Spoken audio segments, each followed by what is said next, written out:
Hello, my dear friends. Wishing you a wonderful new day filled with joy, positive energy, and happiness. I'm so glad to have you back on my channel. Today we're diving into the latest episode where unexpected troubles arise in Hung's work. Will Tyuka's love be strong enough to keep him grounded amidst all the challenges? Let's watch together and feel every twist and turn of their emotional journey. The rain was no longer pouring down like the night before, but droplets still fell steadily onto the corrugated roof, tapping gently like a reminder of the fragility of mountain weather. The dirt road leading from Hung's house to Tioka's small home had now become slippery, muddy, and dangerously treacherous. Looking out the window, seeing the sky dark and clouds churning, Hung turned to her, his eyes firm with concern. "You and your daughter should stay here tonight. The road's too slippery, and if it rains harder or there's a landslide, I won't be at ease." Tyuka remained silent for a few seconds, her eyes hesitant. She had long grown used to shouldering everything alone, never expecting anyone to share her burdens. But now, there was someone voluntarily worrying for her, protecting her and her child with sincere care, a feeling so unfamiliar, yet so warm. Hung cleaned up the room where she had stayed when she was discharged from the hospital, preparing it again for the two of them to sleep in that night. That night, she hugged her child and slept soundly. The rain outside played like a gentle lullaby, washing away her weariness. The warmth of her little one beside her, combined with the sense of being sheltered, gave her the most restful and peaceful sleep she'd had in years. The next morning, Hung woke up when the sky had yet to fully brighten. Not wanting to disturb the mother and child, he stepped softly out of his room. Peeking through the slightly ajar door, he saw the two still sound asleep.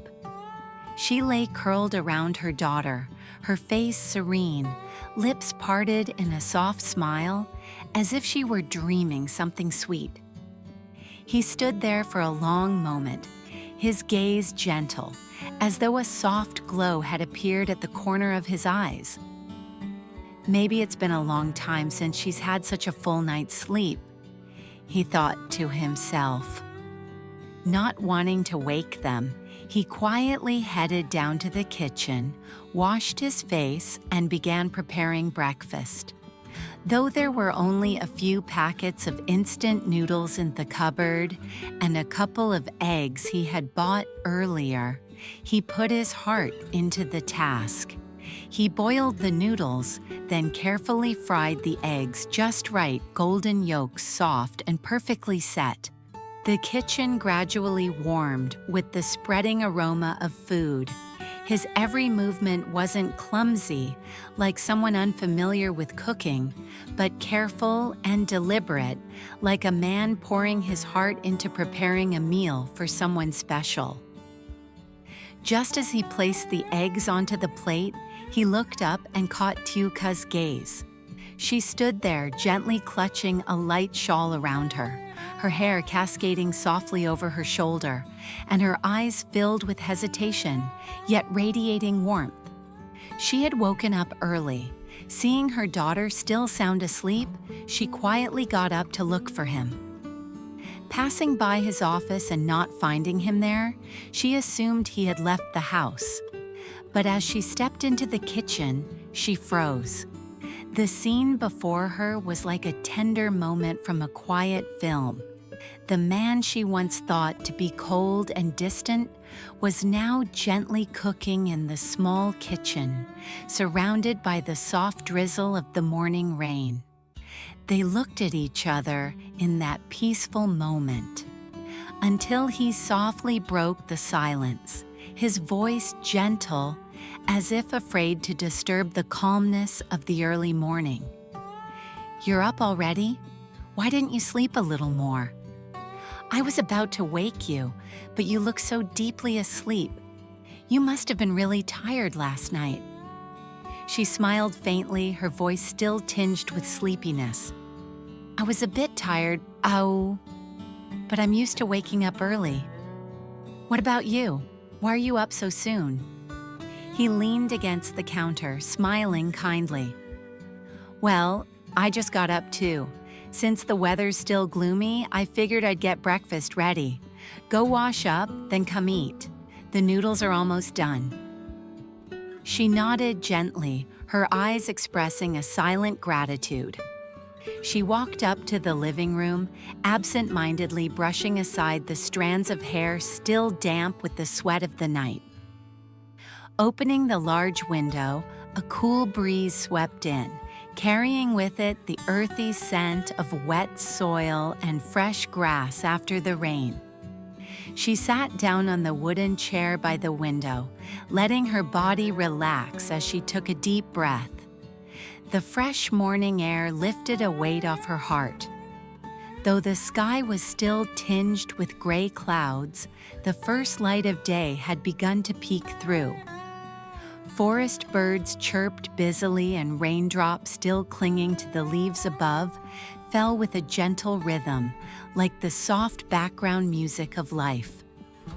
She sat there in silence for a while, her eyes distant, as if wandering far away. Yet her heart was here in this peaceful little house, where a man was quietly preparing breakfast for her and her child. Moments later, familiar footsteps echoed. He came up from the kitchen with a small wooden tray, carrying 2 steaming bowls of noodles and 2 perfectly fried soft-boiled eggs, the yolks glowing golden. "Here we go, hope it tastes all right." He placed the tray gently on the table in front of her, his voice simple yet filled with affection. She looked up at him, her eyes full of quiet gratitude, as if something deep within her had just been touched. But he didn't stop there. He turned and went back down to the kitchen. Just a few minutes later, he returned with a cup of hot milk, steam still swirling gently at the top. He placed it carefully in front of her. "You probably didn't eat much last night. Have some warm milk for your stomach, okay? I added just a little sugar, didn't want it too sweet in case you don't like that." She stared at the warm, milky cup, the rising steam soft against the cool morning air. His hand, still lingering with warmth, had just left the rim of the table. Her heart stirred like a gentle note rising in the symphony of the rainy morning. She lowered her head slightly and spoke softly, but just enough for him to hear. "Thank you for everything." There was no need for more words. He simply sat down across from her, smiled gently, and joined her for breakfast, a breakfast that, though simple, was filled with care, warmth, and the unspoken feelings quietly growing between 2 people who had gently stepped into each other's lives. They sat across from each other at the small dining table by the window, the soft morning light casting a warm glow over the rising steam from the hot bowls of noodles. It was a modest meal, but to Teo Ka, it warmed her heart in an unfamiliar way, as if the cracks in her soul were slowly being filled by genuine care. They chatted casually about the rain the night before, about the plot of land where the house was being built, and about how the little one had slept so soundly she couldn't be woken up. Hung's voice wasn't loud, but steady and comforting, like a quiet anchor she never knew she needed all these years. Suddenly, ting, ting, ting, the sharp sound of a ringing phone cut through the peaceful air. Hung flinched slightly, quickly reached for the phone on the table, and glanced at the screen. The moment he saw the caller ID, his expression grew serious. He promptly answered, his voice lowered by instinct. Yes, I'm here.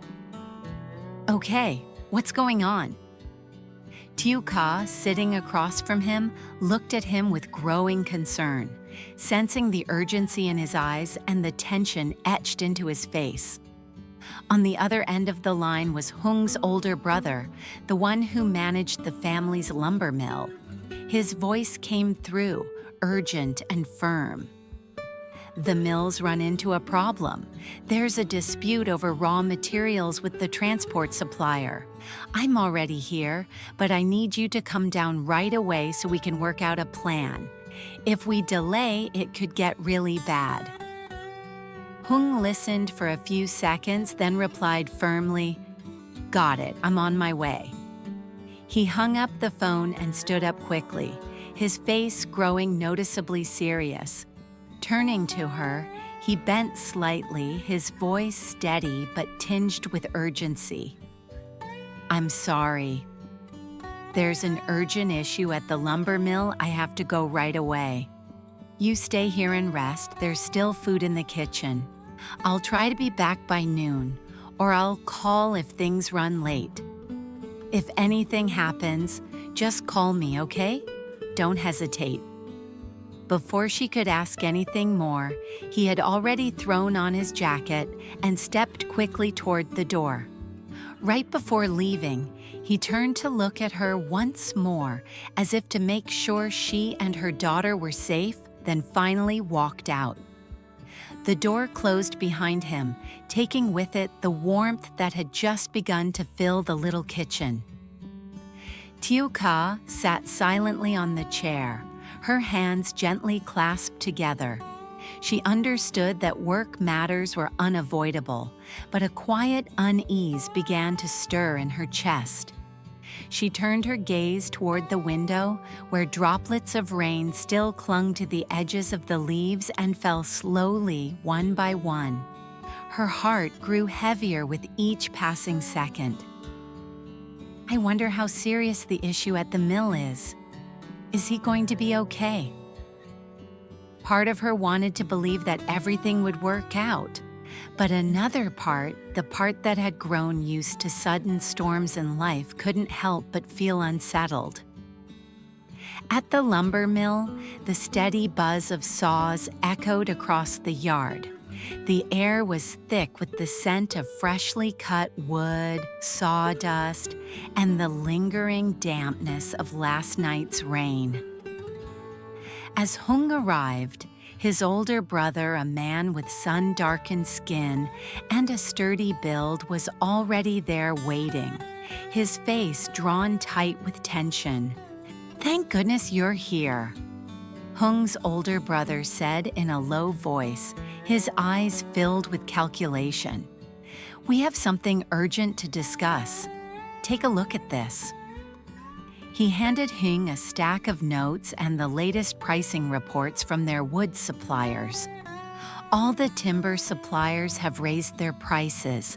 The difference is up to 15 to 20% compared to last month. Meanwhile, the buyers of our finished products are keeping their purchase prices unchanged. If we buy materials at these new rates, there's practically no profit left. Hung frowned, his eyes fixed on the numbers. He went silent for a few seconds, then spoke, his tone restrained.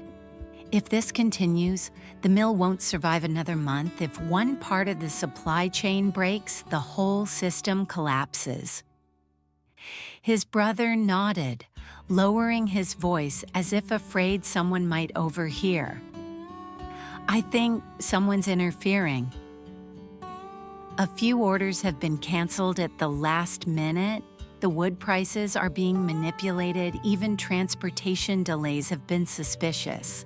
And all of it started after that guy named John showed up." The name made Hung freeze. John, a stranger by name, but one that had been cropping up more and more lately, like a shadow quietly stirring up trouble behind the scenes. He was a newly emerging investor who had once proposed a partnership, but Hung had turned him down, unwilling to trust someone whose business tactics seemed too slippery. Could this be his revenge? They continued to discuss the situation for a while. Though they couldn't fully resolve it just yet, the two brothers agreed on a temporary backup plan to source wood from local villagers. The supply would be limited, but at least it would keep production running and retain their workers for now. We have to take it one step at a time. People first, we'll figure out the materials later, Hung said firmly, his eyes gleaming with that familiar resolve. Meanwhile, back at the house, Tiu Ka was quietly tidying up after breakfast. Her little girl had eaten well and was now playing with a few toys in the corner. Tiu Cha packed a small backpack, gently adjusted the scarf around her daughter's neck, then bent down and softly said, "Be good at school today, okay? Mommy will pick you up early." The little girl nodded and smiled brightly, but Tiu Ka was different, though her lips still curved into a gentle smile. Her heart felt heavy with quiet worry. She glanced toward the front yard, where tiny raindrops still clung to the edges of the leaves, slowly rolling down. He left this morning without even taking a bite. There was tension in his face. Is something serious happening? She clenched her hand slightly. She knew that he was carrying more than just work. He was bearing the weight of the business, his family, the workers, and even her and her child.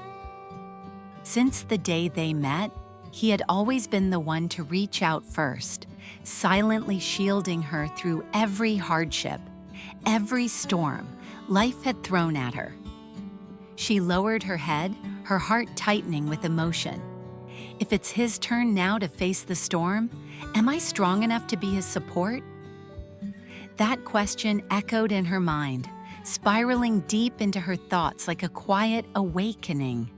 She was no longer the girl who would back away whenever she felt weak.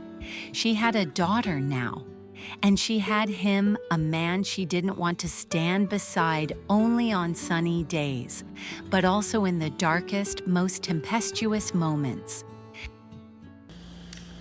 Mưa không ảo ạt như đêm qua, nhưng từng giọt mưa đều đặn rơi xuống mái hiên nhà, gõ lách tách như nhắc nhở về sự mong manh của thời tiết nơi vùng đồi núi. Con đường dẫn về nhà Tiểu Ca nay đã trở nên trơn trượt hơn, lầy lội và tiềm ẩn bao nguy hiểm. Nhìn ra ngoài cửa sổ, thấy trời sầm tối, mây đen âm u đầy trời. Hùng quay sang nhìn cô, ánh mắt đầy kiên quyết. Em và con đêm nay ở lại đây nhé, đừng trông thế này. Lỡ đâu trời lại mưa lớn hay đất sạt lở xuống thì anh không thể yên tâm được. Tiểu Ca im lặng vài giây, đôi mắt ngập ngừng. Cô đã quen sống thu mình, tự gồng gánh cả thế giới mà không mong ai đỡ đần.